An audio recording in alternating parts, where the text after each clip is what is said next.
Good morning students. आज हम एक नई कहानी पढ़ेंगे जिसका शीर्षक है आदर्श बदला। यह कहानी सुदर्शन द्वारा लिखी हुई है। अपनी कला पर अभिमान करना और घमंड करना दो अलग अलग बातें हैं।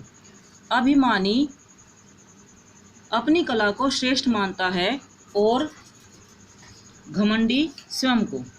घमंड करने वाला दूसरों की कला को तुच्छ समझता है, जो उसके पतन का कारण भी बन सकता है। प्रस्तुत ऐसी ही एक घटना को लेखक ने हमारे समक्ष प्रस्तुत किया है। तुच्छ का मतलब है छोटा और समक्ष का मतलब है सामने। सवेरे का समय था। 12 घंटों के लगातार संग्राम के बाद प्रकाश ने अंधकार पर विजय प्राप्त की। इस आनंद में बाग के फूल झूम रहे थे और पक्षीगण मधुर संगीत में मस्त थे। वृक्षों की शाखाएं सुगंधित पवन में खेल रही थी और पत्ते हर्ष से तालियां बजा रहे थे।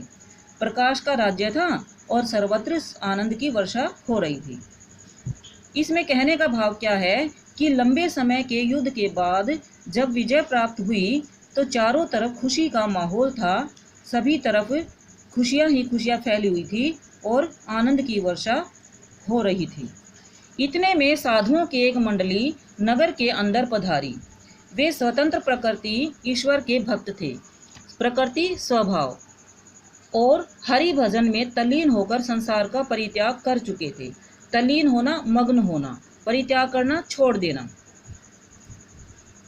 उनको सुर ताल की क्या परवाह थी। कोई ऊपर चढ़ाता था, कोई मुंह से गुनगुनाता था। ये अपने राग में मग्न थे कि सिपाहियों ने आकर घेरा डाल दिया और हथकड़ियां पहनाकर उन्हें अकबर के दरबार में ले चले। अकबर मुगल बादशाह था। अकबर कौन था? मुगल बादशाह। उसके प्रसिद्ध गवैये तानसेन ने यह शर्त रखी थी कि जो मनुष्य गान विद्या में मेरी बराबरी न कर सके वह आगरा की सीमा के अंदर न गाए, और यदि उसने ऐसा किया तो मृत्युदंड का पात्र समझा जाएगा। तानसेन अकबर के दरबार में प्रसिद्ध संगीतकार था और उसने यह शर्त रख रखी थी कि कोई संगीत की विद्या को नहीं जानता वह आगरा की सीमा के अंदर नहीं गाएगा, और यदि उसने ऐसा किया तो उसे मृत्युदंड दिया जाएगा। बेचारी वनवासी साधुओं को पता न था, परंतु अज्ञानता भी एक अपराध है। अभियुक्त दरबार में पेश किए गए।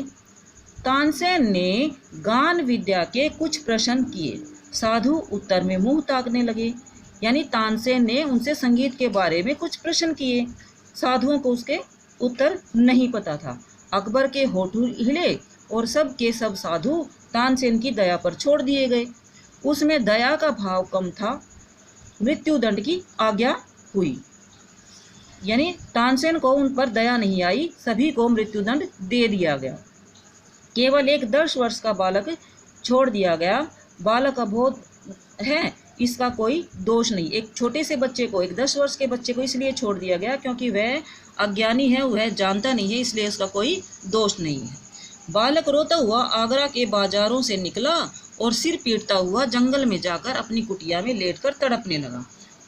वह अपने पिता को याद करते हुए कहने लगा, बाबा तू कहाँ है? अब कौन मुझे प्यार करेगा और कौन मुझे भक्ति का मार्ग बताएगा? मेरे बाबा को छीन लिया और मुझे इस अथाह संसार में अनाथ बनाकर छोड़ दिया। अब मेरा कौन पालन पोषण करेगा और घोर संकटों से रक्षा करेगा? इन्हीं विचारों में डूबा बालक देर तक रोता रहा। इतने में खड़ाऊं पहने हुए, हाथ में माला लिए हुए राम राम जपते बाबा शंकरानंद कुटिया के अंदर आए और कहने लगे, बैजू बेटा अशांत मत हो। उस बच्चे का क्या नाम था? बैजू। बैजू घबराकर उठा और महात्मा के चरणों में लिपट गया। बिलक बिलक कर रोते हुए बैजू ने कहा, महाराज मेरे साथ अनर्थ हुआ है, मुझ पर वज्र गिरा है। वज्र गिरना विपत्ति आना।